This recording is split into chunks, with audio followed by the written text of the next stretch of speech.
स्वार seat पर आजम खान की विरासत के कौन है वो 3 चेहरे जो लड़ेंगे चुनाव। स्वार सीट पर चर्चा इसी बात की है कि आजम का सियासी वारिस कौन होगा। क्या सपा मारेगी बाजी या फिर बीजेपी लहराएगी अपना झंडा। उत्तर प्रदेश की 2 विधानसभा सीटों पर उपचुनाव की घोषणा हो चुकी है। रामपुर की स्वार विधानसभा और मिर्जापुर की 96 विधानसभा सीट पर 10 मई को चुनाव होने हैं। फिर 13 मई को मतगणना होगी। इन दोनों विधानसभा सीटों में सबसे चर्चित मसला रामपुर जिले की स्वार विधानसभा सीट का है। यहां आजम खान के बेटे अब्दुल्ला आजम को अयोग्य करार दिया गया था। उसके बाद ही यह सीट खाली हुई।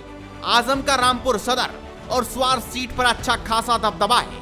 अब सबसे बड़ी चर्चा इस बात की है कि आजम का सियासी वारिस कौन होगा। आजम खान स्वार सीट से अपने परिवार के किसी सदस्य को उतारेंगे या किसी और पर दांव लगाएंगे। भाजपा भी इस सीट पर पूरी ताकत लगाएगी क्योंकि 27 साल से यहां बीजेपी कमल नहीं खिला सकी। हाल ही में रामपुर सदर में हुए चुनाव में भाजपा ने जीत हासिल की थी। पूर्व कैबिनेट मंत्री और सपा के राष्ट्रीय महासचिव आजम खान को हेड स्पीच मामले में 3 साल की सजा हुई। 27 अक्टूबर 2022 को यह सजा रामपुर की एमपी एमएलए कोर्ट ने सुनाई। कोर्ट ने उन पर 25,000 रुपए का जुर्माना भी लगाया।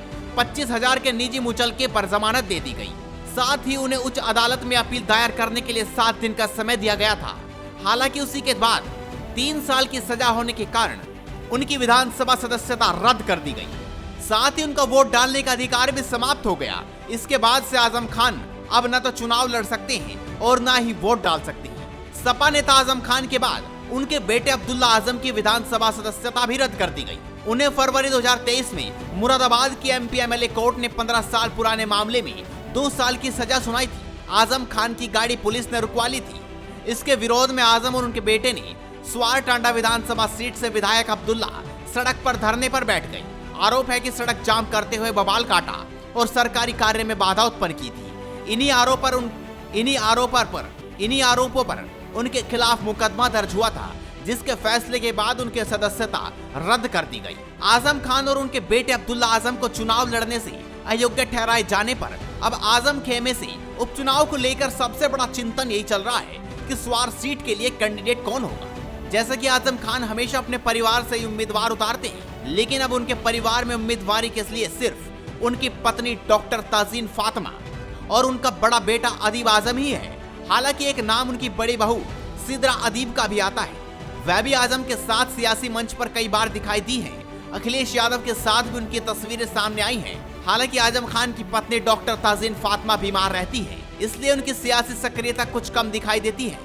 हाँ, बड़े बेटे अदीब आजम राजनीतिक मंचों पर आजम खान के साथ दिखाई देते हैं। पिछले चुनाव के दौरान बड़े बेटे अदीब आजम की पत्नी सिद्रा और अदीब के चुनाव लड़ने की अटकलें लगाई जा रही थी, लेकिन वे चुनावी मैदान में उतरे नहीं। चूंकि अब आजम और अब्दुल्ला दोनों ही चुनाव लड़ने में अयोग्य हैं, तो बहुत संभावना बनती है कि अदीब या सिद्रा को चुनावी मैदान में उतारा जाएगा, ताकि आजम परिवार में कम से कम एक सीट तो विधायकी की बनी रहे।